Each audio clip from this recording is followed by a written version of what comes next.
How's it going, everybody? My name is Jack Lack, and today I'm going to be giving you guys a Redstone crash course. So if you are brand new to Redstone, you've never touched it before, you never messed with it, you don't know how it works, this is the perfect video for you. So anyways, let's get into it. Hey guys, voiceover Jack Lack here. I didn't realize when I was editing this that that would be such a long video. So yeah, just strap in and get ready for this one. I'll leave timestamps so you guys can easily revert back and skip to wherever you want. So yeah, I just want to let you guys know it's going to be a long one. Alright, so the first thing we're going to talk about is redstone dust. Now, redstone dust, the way it works is if you place it down, it'll attach to any adjacent redstone dust that you place by it. Now, the other thing about redstone dust is that it can also go up. If you have an adjacent block that's a block above or below it, it will go up and down the blocks, just like that. Next important thing to know about redstone is that it has a signal strength of 15 blocks. So if you give it full power, it'll take 15 blocks until your signal strength completely dies out. Next important thing to know about redstone dust is hard and soft powering. So I have it represented by these two little diagrams right here. You could call them diagrams. They don't really look like diagrams, but I'm just going to call them diagrams. And what these represent is the green glass represents soft power, and the red represents that it cannot activate any components at all. The blue is hard power, yellow is both, and the white means it will activate a soft power component. So if I come over here, if you look at this redstone dust, what this is saying is that any block that you put where the green glass is will be soft powered. So for example, if I grab something like a redstone lamp and I grab a lever, I put the redstone lamps anywhere where those green blocks are. They will be, oops, nope, because that got redirected. They will be powered. However, if I put any redstone lamps where any of the red blocks are, so on the sides and top of it, they will not be powered. Now the difference between hard and soft powering is that a soft powered block cannot have a redstone signal taken out of it by redstone dust. A hard powered block can have a redstone signal taken out of it with redstone dust. So for example, if I flip this lever, this redstone is soft powering this block. But since it's soft powered, you can't take a redstone output out of it. But since the block is soft powered, it will still activate any components adjacent to it. Hard powering is when you put something like a redstone repeater, or it could even be a lever directly on the block, it will also hard power it. Then you will be able to take a redstone dust signal out of it. So if I flip this lever, as you can see, the repeater is powered by the lever, which hard powers this block. And since it's hard powered, you can take a redstone output on any side of the redstone block, including the block below it, like this.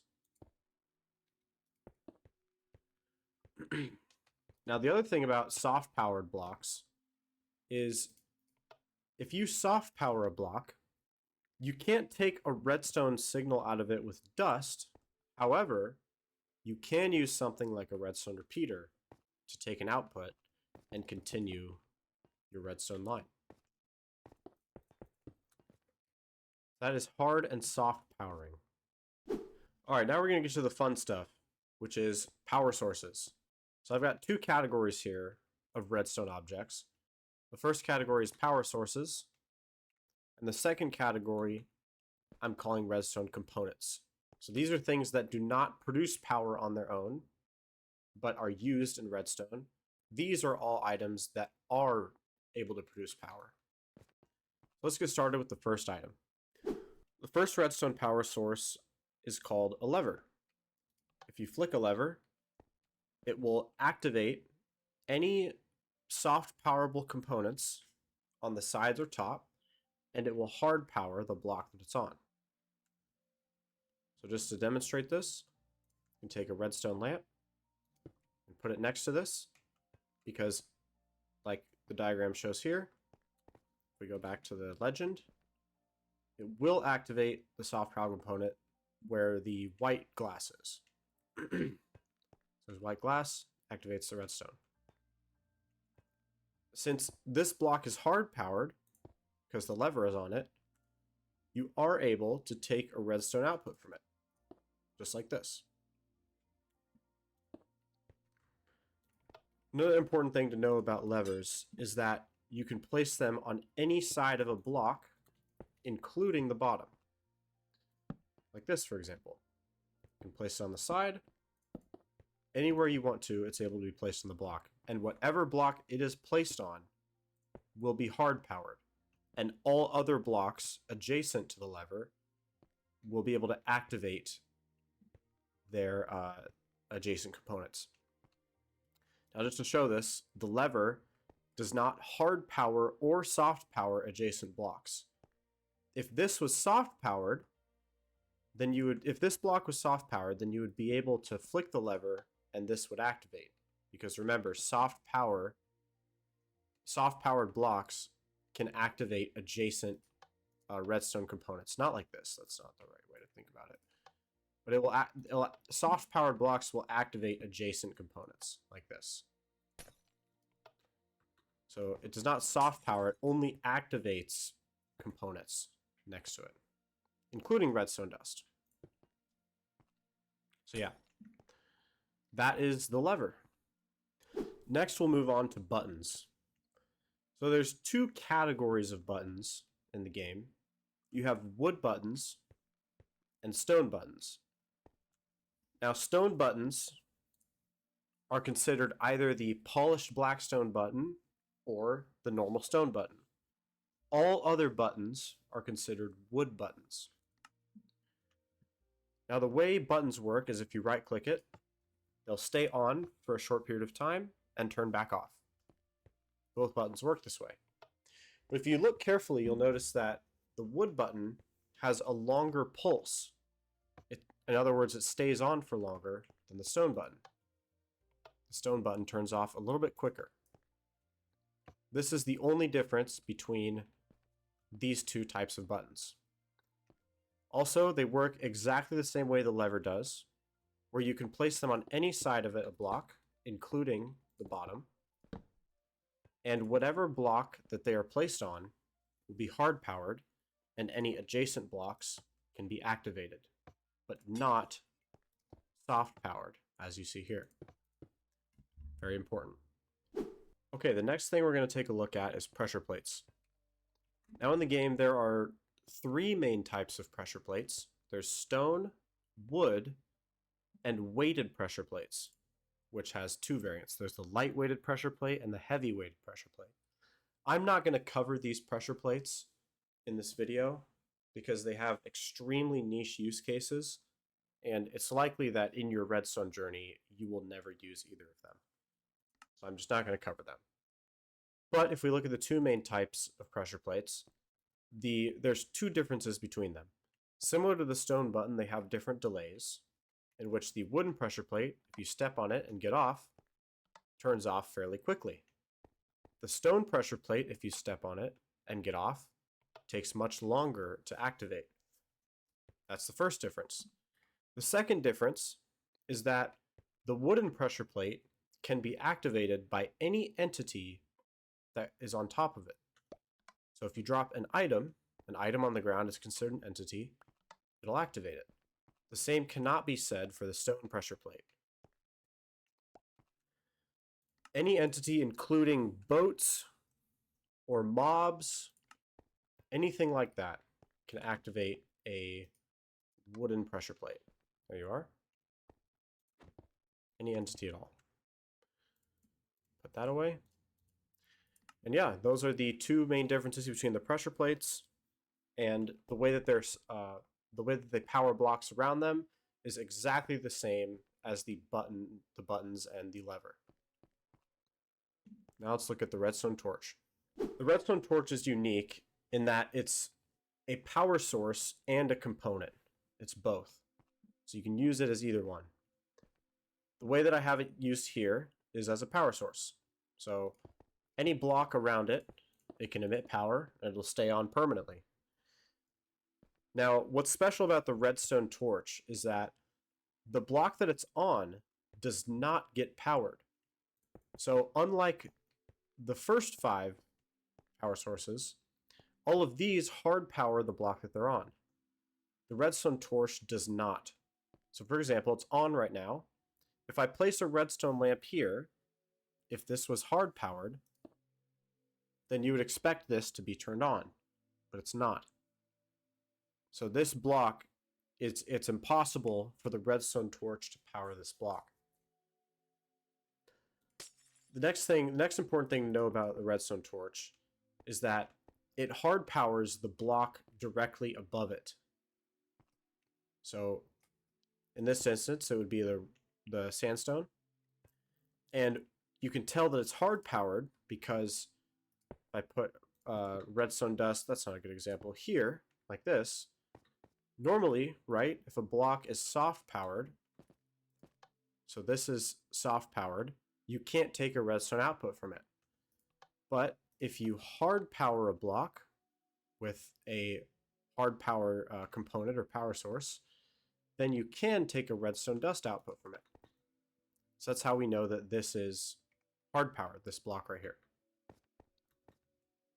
Now the other thing to know about redstone torches is, like regular torches, give me a moment, they can be placed on the wall. And when you do this, this block that's here is now able to be activated. So now, what you want to look at is whatever block the torch is on is the block that it does not power. It'll power all the blocks around it except the block that it's on. And as a power source, that's pretty much all you need to know about the Redstone Torch. Next, we'll go ahead and talk about the tripwire. So in order for a tripwire to even be used in the first place, you have to make a tripwire line. And to do this, you can place 2 tripwire hooks facing each other, and they can be an infinite distance apart. It doesn't matter how far apart the tripwire hooks are, as long as you have a line of string. This is string right here placed. You can't see it, but it's there. You can see the hitbox. If you place a line of string going across between 2 tripwire hooks, let's say for example I wanted to move this one all the way over here, this, there you go. Now your tripwire hook is ready. And now you can tell, because if I walk over this, you can see the tripwire hook get activated. And each time it does, you'll see this redstone turn on and off right here. If any of the string breaks, the tripwire hook is no longer functional, no matter where you step on it. The way that tripwire hooks power the blocks around them is that, similar to the Redstone Torch, the block that they're facing cannot be powered because there'll be string there. So it's impossible to take power from the face of a tripwire hook because there's string there. The top, sides, and bottom can be activated like this, sides or top. And the block that they're on is hard powered. So like you see here with this redstone dust. So this tripwire hook hard powers the block, and since it's hard powered, you can take a redstone dust output from it. And that is a tripwire hook. I also mentioned too that you can take a redstone output from either one of these or both. Both tripwire hooks are able to be powered. It probably was obvious, but I just wanted to make sure that I included that point. Next is the daylight sensor. The daylight sensor, like it says, senses when it's daytime. And when it is, it can activate any redstone components around it. But like the other ones, the daylight sensor does not hard power any of the blocks around it. So for example, if it did hard power the block below it, for example, then you would be able to put a redstone dust here and it would be powered. But since this doesn't work, we know that this block is not hard powered. And the way that we know it's not even soft powered is if we put a component next to that block. Now it's no longer powered. So yeah, the best way to think about a daylight sensor is if you treat it as if it's a hard powered block, meaning that you can take redstone outputs from it, but it cannot, if you treat it as a hard powered block, it cannot hard power another block. So for example, that does not work. It will also activate any components around it, and it'll work, including on top. Now if you right click it, it becomes the inverse. So if I set the time to day, if I set the time to night, then what happens is now it will activate when it's nighttime. It's just the reverse. It doesn't change anything about the way it powers, just that it inverses and becomes a night sensor instead of a daylight sensor. So that is the daylight sensor. Next up is the observer. The observer detects block updates. The best way I can describe a block update is any change that happens to the block in front of the observer. So for example, the block in front of the observer, if you change it to sandstone, you can see it pulses. If you break it, changing it to air, it pulses. Another great example is with the chest. If you place a chest, I've just changed the air block to a chest. Now it powered the redstone signal. If I open the chest, this actually does not, even the lid opening does not affect the observer. However, if I put an item in the chest, you can see it gives a pulse. If I take an item out of the chest, it gives another pulse. So any change I make to the inventory, each time I make a change, it will give a redstone pulse. That's just one of the unique ways that you can use an observer. Another cool way is with grass and dirt. So I've just broke that, gave redstone output. I put a dirt block, gives a redstone output. And I put a grass block next to it. And if we just wait a second, and put some more around it, when grass grows on this block, it'll send a redstone output. Now this may take a while to happen, so you'll just have to take my word for it. But what I can show you, I do promise that it will activate the redstone if it changes to grass. The other thing you can do is if you till it, it also gives a redstone output. If you change it back by jumping on it,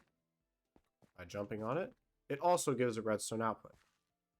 So again, a block update is essentially a change to a block, and the observer will always detect that, and it will always give exactly a 1-tick full strength redstone pulse every single time it's activated.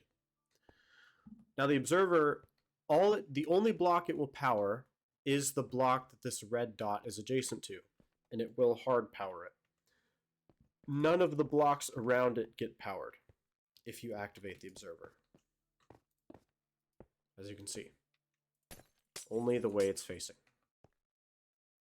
So yeah, that is the observer. It's a very cool, slightly complicated block because it has a lot of different interactions with different items in the game. The next item is called the Detector Rail.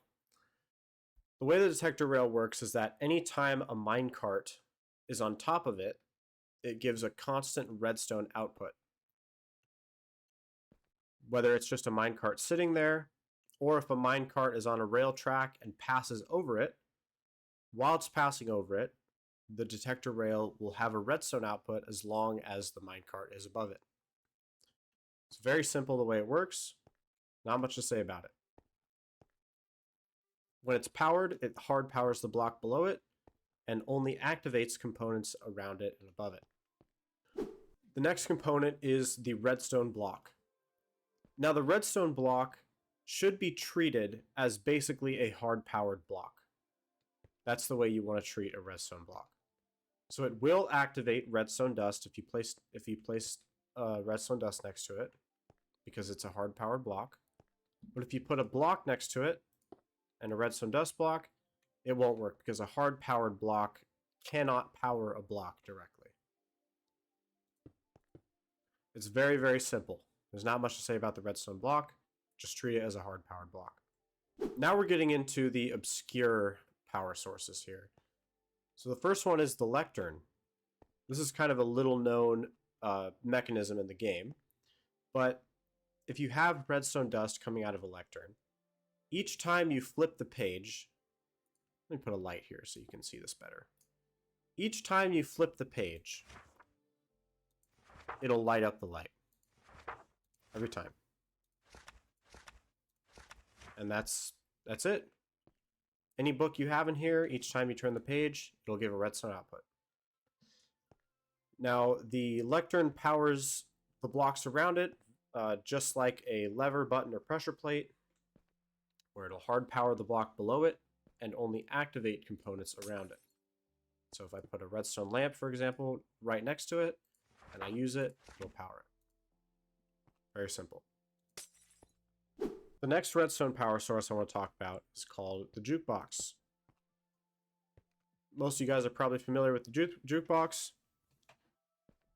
And the thing about it is, when it's on, you want to treat it as a hard-powered block, just like the redstone block. So if I put a music disc in it, as you can see, it gives a constant redstone output whenever there's a music disc playing. As soon as it stops, the redstone signal turns off. And that's all there is to it. Anywhere you want to put redstone on this, if you put a music disc in it, it'll power it. Very, very simple. The next redstone power source is the lightning rod. Now, the lightning rod, if lightning strikes on it, it'll give a full strength signal to all sides of it, and the block that it's on will be hard powered, just like a button, lever, or pressure plate. I can demonstrate this by clicking this button I have right here to summon lightning, and you can see that each time I press the button to summon lightning, it powers the redstone lamp. I don't know exactly what you would use this for, but it is a redstone power source nonetheless. So yeah, that is the lightning rod. The next power source is the Sculk Sensor. So as a lot of you guys might know, the Sculk Sensor, if it detects any noise around it, it will sort of activate, and its little tentacles turn light blue, just like this when I walk around. Now, each time it detects sound, it gives a redstone output. Very simple. And it powers blocks just like you see here. So it'll activate any components next to it, like this, and it will hard power the block below it, meaning it's able to activate this redstone. So yep, that is the Sculk Sensor. The next redstone power source is the target block. The target block, when it's active, should be treated like a hard-powered block, meaning that it can activate any components around it, including redstone dust. The way you activate it is if you shoot it with any projectile whatsoever. It will activate it temporarily. It will not activate it if you leave an arrow on there, for example, it won't stay activated. If I take something like a snowball, you can see it keeps the light on for almost the same amount of time, quicker than the bow. But the bow isn't special because it doesn't stay on or anything when you shoot it. So that is the target block. All right, next we're going to be talking about Redstone Components. So let's get right into it. The first Redstone component is called the Repeater. The way the Repeater works is that it delays and amplifies signal strengths. So to show the delay feature, if you flick the lever to give it power, then what happens is the time between this redstone dust and this redstone dust being activated is delayed by 1 redstone tick. You can adjust the delay up to 4 redstone ticks by right-clicking the redstone repeater. And so you can see when I flick this lever, you can see very easily the delay between when this activates and when this activates. It also applies for when the redstone is turned off on this side. It delays this redstone dust turning off. The way a repeater works is if you take any soft-powered block or hard-powered block in the input side of the repeater, then it will hard power the block that it's pointing to. It will not power or activate anything on the top, sides, or bottom. That is the redstone repeater. Next component I'm going to talk about is the comparator. The comparator is a very complicated redstone component that I could honestly do an entire video on if I wanted to. But for now, I'm just going to explain the most important features that you need to know for basic circuits. So the first function that I'll talk about is that the comparator can read the output of containers. So for example, if I have a chest, right? If it's empty, if the container is empty, then it gives no output. So let me take some redstone dust. It gives no output. But the more items you put in it, the stronger the signal strength will be. So for example, if I keep filling this chest with chests, then you'll see that the signal strength gets stronger. Let's see, does it come all the way? No, it stops right there. So that is one main feature of the comparator. Probably its most common use case. And then the second feature is that, well, it's called a comparator. So it can compare the outputs. It can compare 2 inputs. So one way I can show this is that if you have, for example, let's say we have a full signal strength coming into the back, and we have a full signal strength coming into the side. Well, what happens is it doesn't do anything right now, but what happens is if you set the comparator to subtract mode, then what it does is it subtracts this input from this input. So right now it's giving a signal strength of 14, right? Because it's giving 1 and then it's going straight in. Actually, no, it's 15. It's giving a signal strength of 15. And then it's also getting a signal strength of 15 from the side. So it does 15 minus 15, which is 0. So you can see it's giving a signal strength output of 0. If I move this further back, I move this further back to give a lower signal strength output, you can see that it gives a signal strength output of 1 because this is now 14 right here. This is receiving a signal strength of 14, and this is getting 15. 15 minus 14 is 1. So you can just see very faintly that it is giving a signal strength output of 1. So there you go. Those are the 2 main functions of the comparator. They're also very commonly used to make the comparator clock. Right here, if you put it to subtract mode, it makes a clock. And the reason that this works is because this lever is giving it a signal strength of 15. And what's happening is it's then outputting. So it gives it a signal strength of 15. And then since this is not powered yet, it outputs a signal strength of 15 as well. But then right here, but then it gets decreased. So this is 15, then 14, then 13.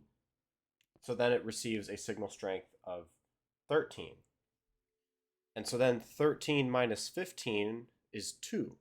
So then it outputs a signal strength of 1, 2, which then turns this off. So then once this turns off, then this is just getting 15 minus 0. So then it goes back to a full signal strength. So it's just constantly adding and subtracting this signal strength from this signal strength. It's pretty clever. I don't know who originally came up with this, but this is also a very popular use case. But anyways, like I said, I could do a whole video on the comparator, but for now, I'll just cover those two things. So yeah, that's the comparator. Next block I'm going to talk about are pistons. There's two types of pistons. There's the regular piston and the sticky piston. Pistons are very simple in the way that they work, in that they can move blocks. So for example, if I put a block in front of it and I power the piston, it will push the block. If I retract it, the block will stay. But on a sticky piston, if I power the block will be pushed forward, and if I retract it, it will stay because the piston is sticky. It's extremely simple. I mean, but combined, you can make lots of very cool, complicated things with it. I mean, people make flying machines and, you know, piston doors and all that type of stuff. There's some crazy stuff you can do with pistons, but that is it. That is the very, very simple functionality. I will note that there are some blocks that cannot be pushed. And this differs between Bedrock and Java Edition, but here in Bedrock Edition, they cannot push obsidian. They can't push bedrock, and they can't push... What else can't they push? I think that's it. I think they also can't push end frames. Yeah, you can't push end portal frames. There's probably a couple others that I'm missing, but what's different about Java Edition is that in Java Edition, they cannot push containers. But in Bedrock, they can push containers. This right here is impossible in Java Edition. You cannot push containers in Java Edition. Also, there's a important feature. Well, it's called a feature. It's really a bug, but it's been kind of embraced by Java Redstoners, which is quasi-connectivity. I'm not going to talk about it in this video, but you can look that up. There's a whole lot of information about it. But that is a Java unique thing. So you won't have to worry about it in Bedrock. All you need to know in Bedrock is that there's a very tiny amount of blocks that you cannot push with pistons, and that the regular piston can push a block but not retract it. The sticky piston can push a block and retract it.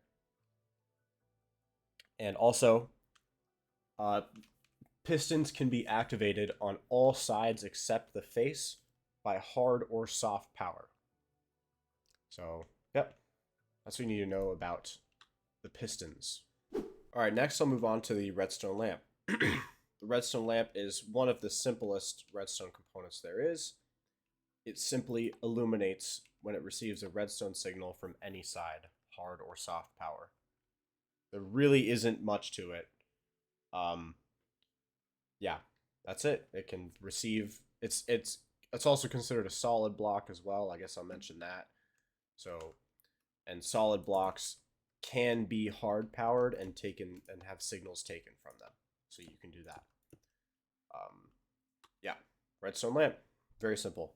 All right, next we'll discuss the second and third rail types. There was the Detector Rail that we covered in the power sources, and now the Powered Rail and Activator Rail. So the Powered Rail is very simple as well. If it receives power, similar to the Redstone Lamp, it can be powered from any side, hard or soft. It will accelerate the speed of any minecart on it.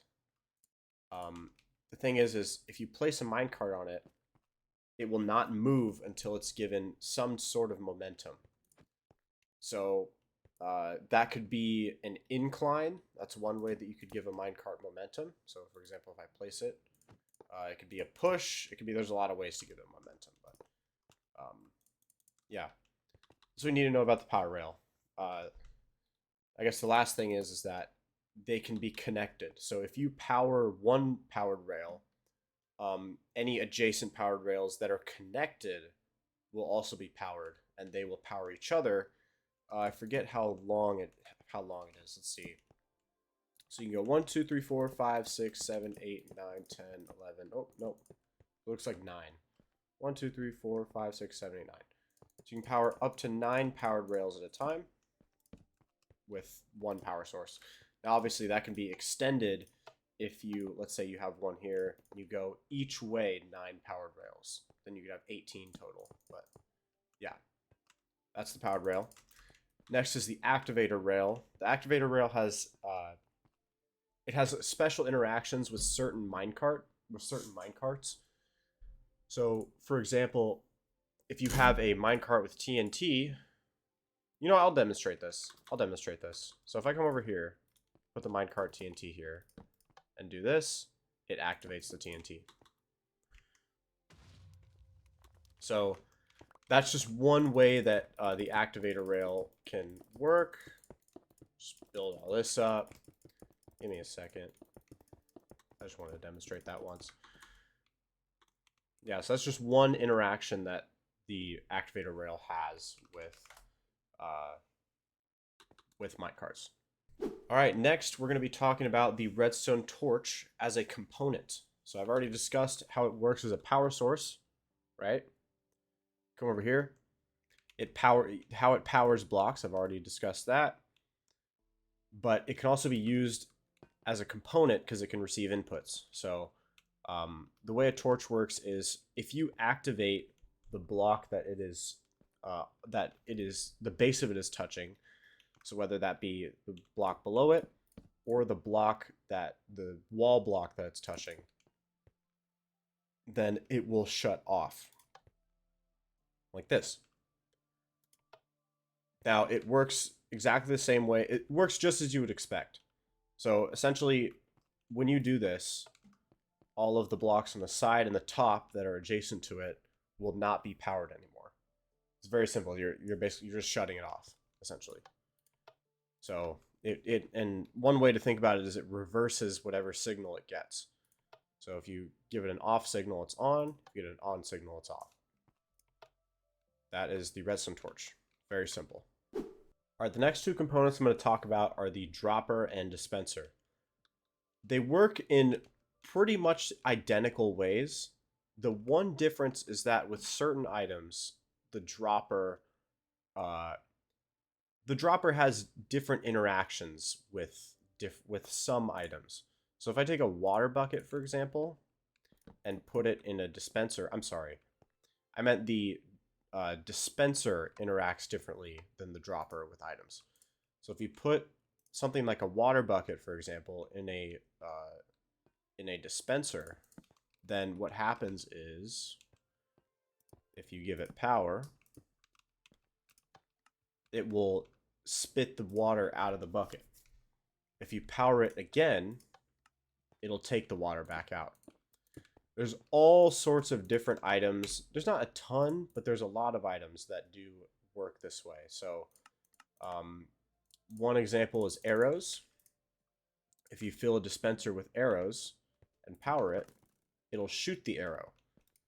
If you put an arrow in a dropper, it'll just drop it as an item. So what you need to know about the dispenser is that the dispenser has special interactions with certain items that are put inside of it. The dropper, no matter what item is in here, it does not matter. It will always drop it as an item. This even includes spawn eggs. So if I want to put a chicken spawn egg in here, it's going to drop it as an item every time. If I put it in the dispenser, it will actually spawn the chicken. Very, very important to understand the difference between the dropper and the dispenser. There is one other thing that the dropper does the dispenser does not. If I take any container, let's say it's a barrel, right? If you put a barrel adjacent to the face of the dropper, then any item you put in the dropper, when you power it, it will put that item in the barrel.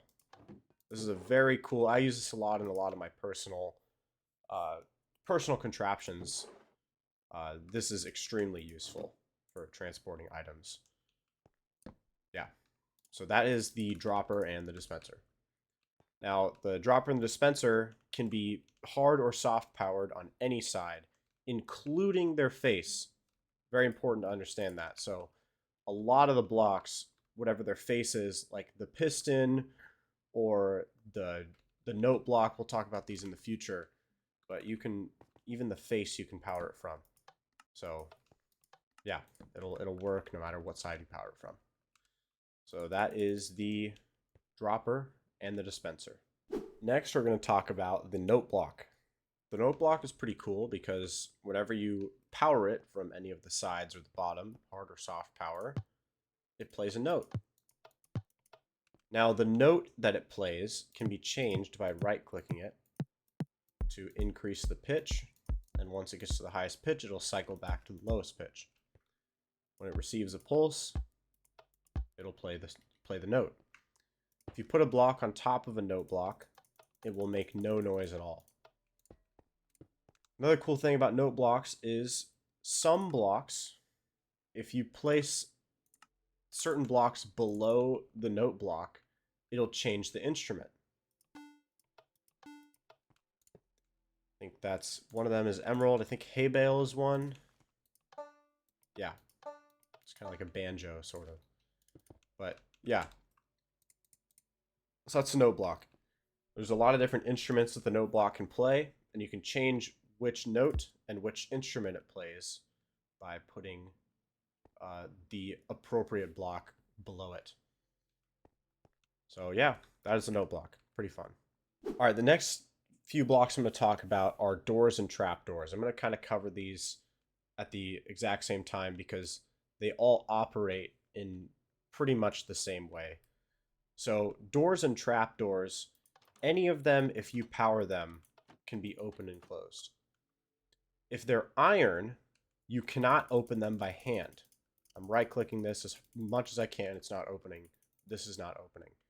However, any of the wood trapdoors and wood doors, you can right-click to open.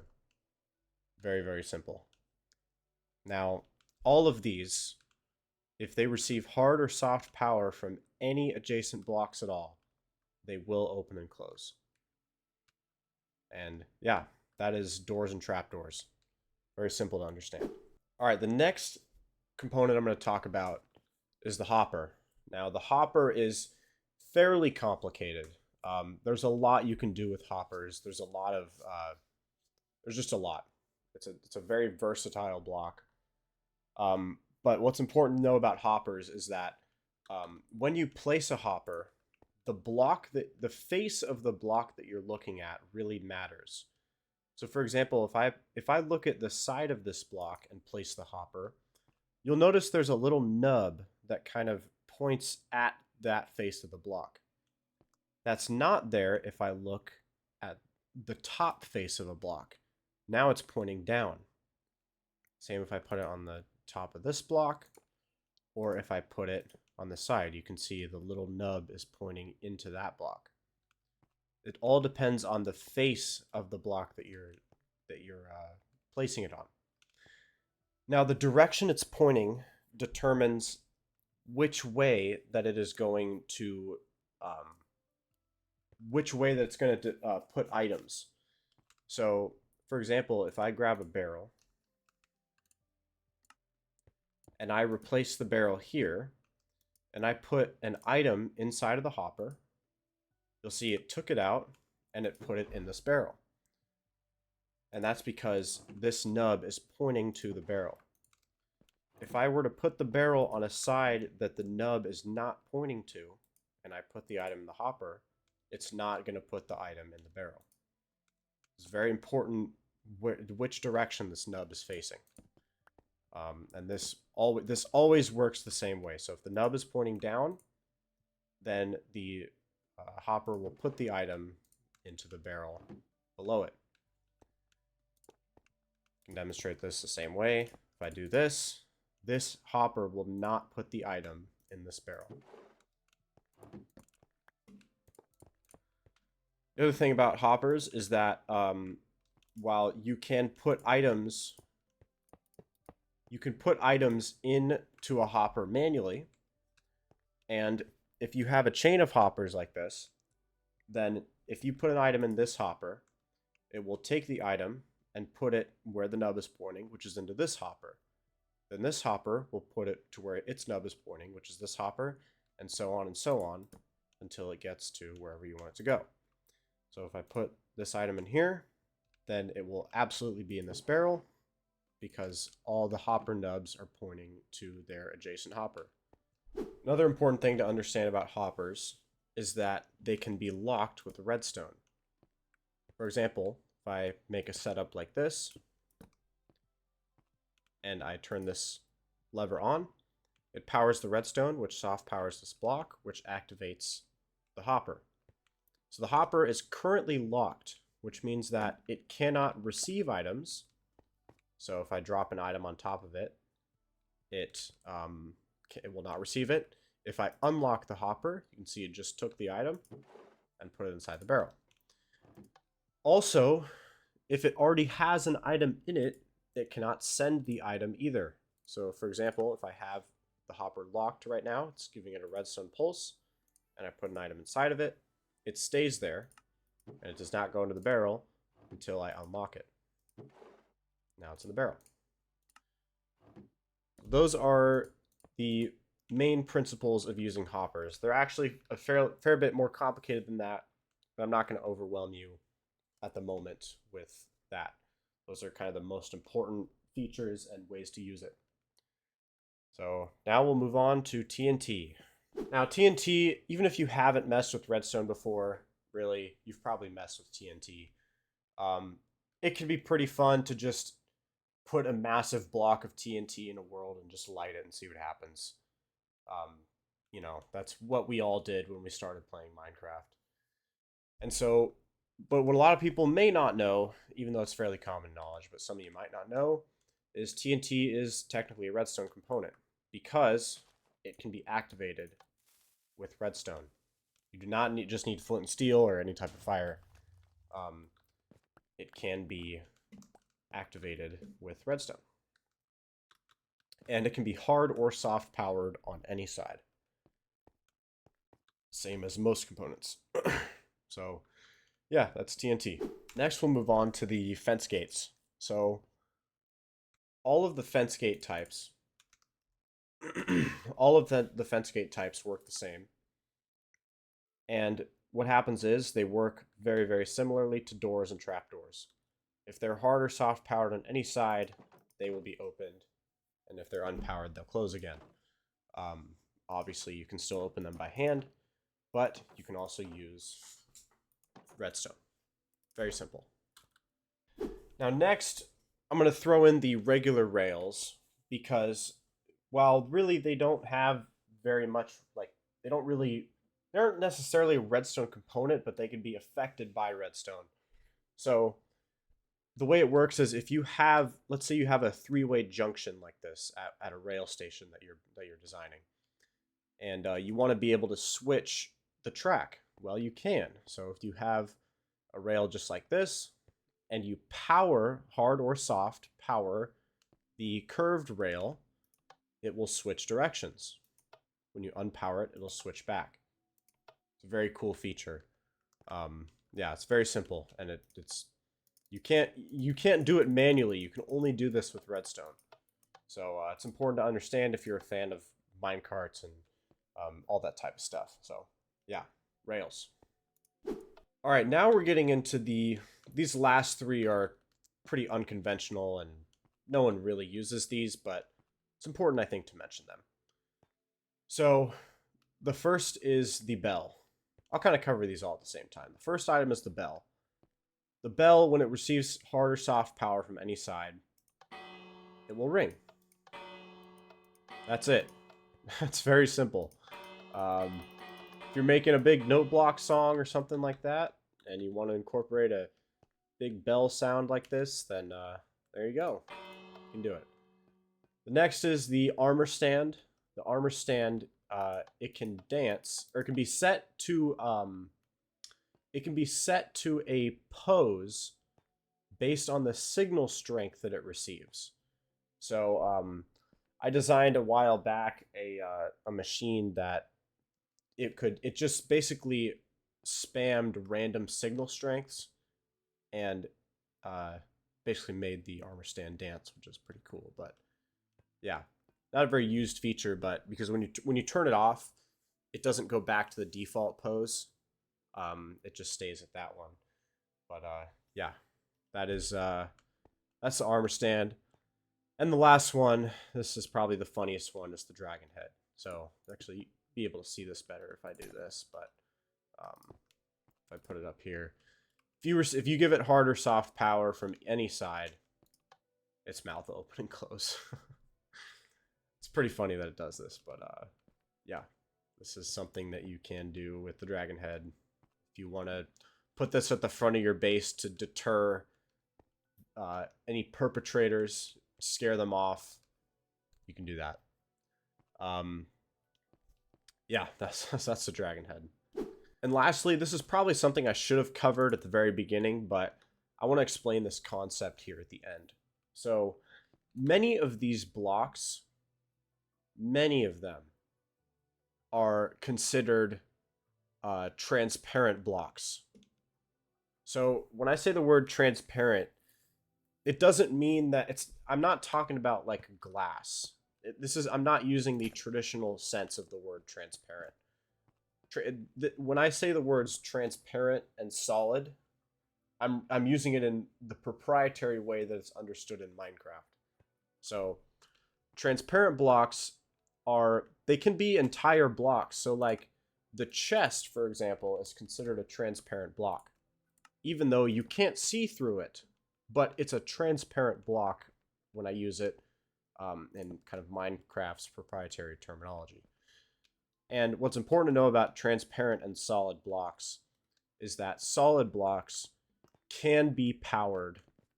They can be hard powered or soft powered, anything, right? So any of the normal blocks, most blocks in this category and in this category, so that's, any of this, honey blocks, all this stuff, but scaffolding, ladders, glass, iron bars, any doors, these are all transparent blocks.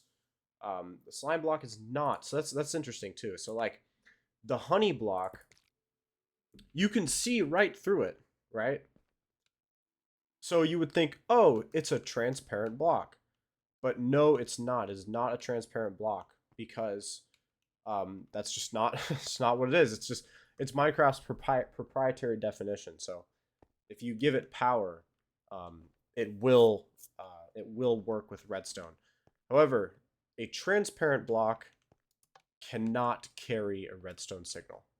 So that's a glass, that's a chest, that's fences, right? I mean, there's lots of different transparent transparent blocks in the game that can't carry a redstone signal. What else? Leaves.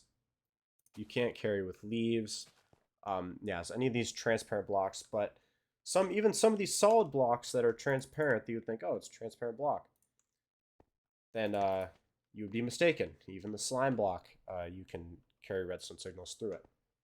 So yeah, important to understand the difference between transparent and solid blocks, and just make sure you don't build redstone out of transparent blocks and turn it on and think, oh, why isn't my redstone working? Probably because you use transparent blocks. The other thing I want to mention about transparent blocks is that they can actually be useful in certain instances with in your redstone project. So one really common way that people use transparent blocks is vertical redstone dust. So if I place redstone here, this signal actually will carry all the way up. And the reason this works is because redstone dust, when it goes up a block, if there's a transparent block, kind of that looks like it's kind of breaking it off, it actually doesn't break it off. So yeah, so basically this, redstone dust can go up here, up here. It can go up here even though this block is here because it's transparent. And then when it's here, it can go up to the top of this block, even though it's blocked by this block, and then go up to here, even though it's blocked by this block. If you try to do this with solid blocks, it would not work. You would just be wasting your time, essentially, because redstone dust cannot travel up blocks if there's a solid block here. It can if there is a transparent block. This applies for all transparent blocks, so including chests. The only difference with chests is you can't put redstone dust on top of it. That's why people use things like glass to do that type of stuff. So yeah, solid and transparent blocks, an important concept that I probably should have covered earlier, but it's very important to know when you're talking about redstone. Yeah. All right, so that is it, guys. That is all of the redstone basics. This is like the basics. I'll do probably a part 2 of this where I actually talk about simple circuits and actually using all of these power sources and components together to make cool stuff. This video is just to showcase the absolute basics to people who have never touched redstone before. So yeah, stay tuned, and I hope you guys enjoyed, and leave a like if you want me to make a part 2. I'll see you.